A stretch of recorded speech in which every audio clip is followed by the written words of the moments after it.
नमस्कार। प्रस्तुत है आज का चिंतन। कन्या के जन्मते ही उसके अभिभावक उसे भार मानते हैं और दुर्भाग्य की सूचना के रूप में ग्रहण करते हैं। ऐसी अनिच्छित संतान अपने अभिभावकों तक के सच्चे स्नेह से वंचित रह जाती है। बात बात पे उसे लड़के की तुलना में हीनता का अनुभव करना पड़ता है। स्वाभिमान की भावना को पग पग पर चोट लगते रहने से उसमें हीनता की ग्रंथि बन जाती है और फिर बड़ी होने पर भी वह मानसिक दृष्टि से पिछड़ी हुई डरपोक रह जाती है। कोई साहसपूर्ण कदम उठाना या हिम्मत भरी बात सोचना उसके लिए संभव ही नहीं रहता। उपेक्षा का अपने अवांछनीय एवं अनावश्यक व्यक्तित्व का जब उसे ज्ञान होता है तो निराश और हारी हुई मन स्थिति में दिन गुजारने लगती है। आशा और उत्साह के अवसर सामने आने पर भी वह अपने को कुछ स्फूर्ति अनुभव नहीं करती। अपने देश की लड़कियों की अधिकांश की यही मनोवैज्ञानिक स्थिति है। जब वह विवाह योग्य होती है तो उन्हें तरह तरह के मानसिक आघात लगते हैं। अभिभावकों की भाग दौड़, लड़के वालों की मनाही, दहेज की लंबी चौड़ी मांग, उतनी व्यवस्था न होने के निराशाजनक वातावरण में जब घर वालों को ग्रसित दुखित देखती है और अनुभव करती है कि उसका कारण मैं ही हूँ, तो उसे मन ही मन स्वभावतः बहुत दुख होता है, पर लोक लाजवश कुछ भी नहीं कर सकती। ऐसे ही घुलती रहती है। लड़के वाले देखने आते हैं और नाक नक्शा में, रंग रूप में वर की तुलना न कर सकने के कारण इनकार करके चले जाते हैं। सयानी लड़कियों को स्वभावतः इससे अपना तिरस्कार अनुभव होता है और वे इसे विवशता पर खिन्न एवं उदास ही बनी रहती हैं।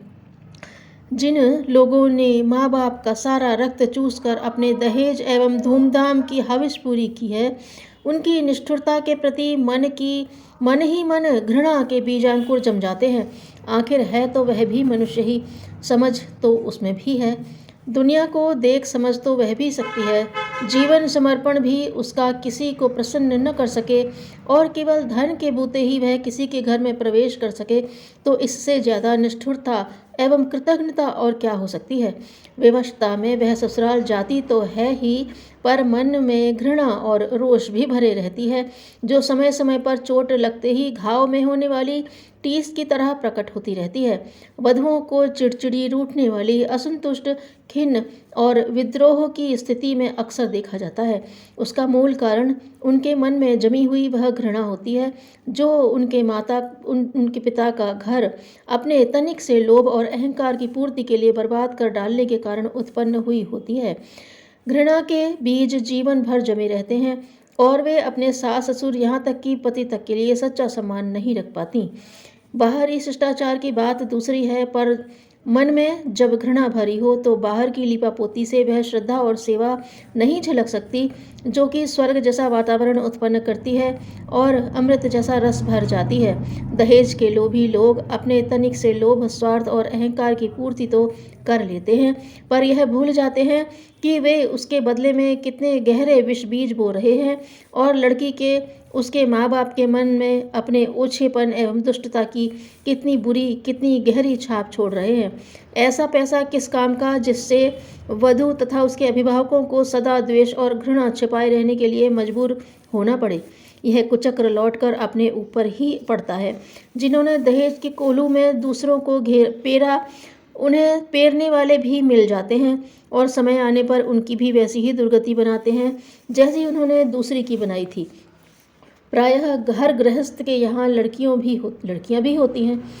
लड़के के समय पर उन्होंने जो दुष्टता बरती, उसका दंड जब उन्हें दूसरों के द्वारा उत्पीड़न मिलने पर भुगतना पड़ता है तो आंखें खुलती हैं। तब ध्यान आता है कि कुकर्म का दंड भी मिलने की इस संसार में व्यवस्था मौजूद है। अपने लड़के के समय जब अहंकार में डूबे बाघ बने फिरते हैं, उन्हें ही अपनी लड़की के समय बकरी बनकर मिमियाने के लिए विवश होना पड़ता है।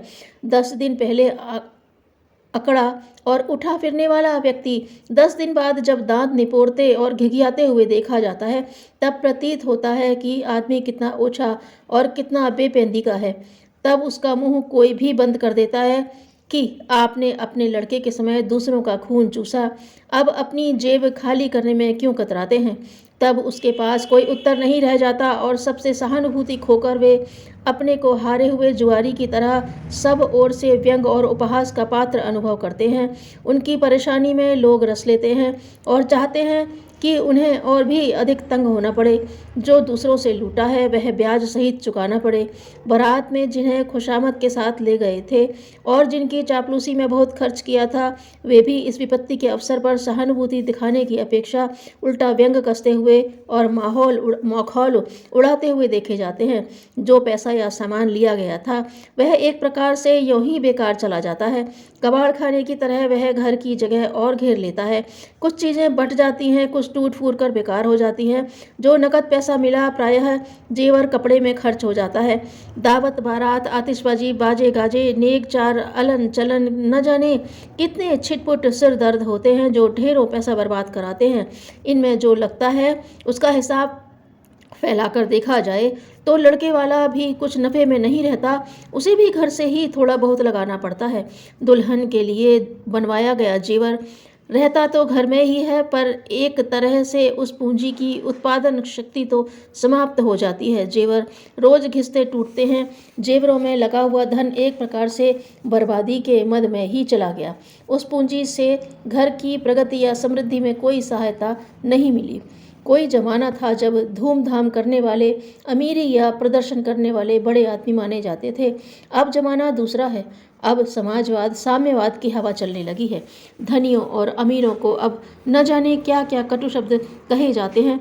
इस पर भी कोई आदमी अमीरी का ऐसा भौना फूहड़ और बचकाना प्रदर्शन कर रहा हो जैसा कि विवाह शादियों में किया जाता है, तो समझदार व्यक्ति उनके विरुद्ध तरह तरह के लांछन लगाते हैं। भले ही वह धूमधाम कर्जा लेकर की गई हो, पर उसे करने वाले को अब केवल भर्त्सना का पात्र बनना पड़ता है।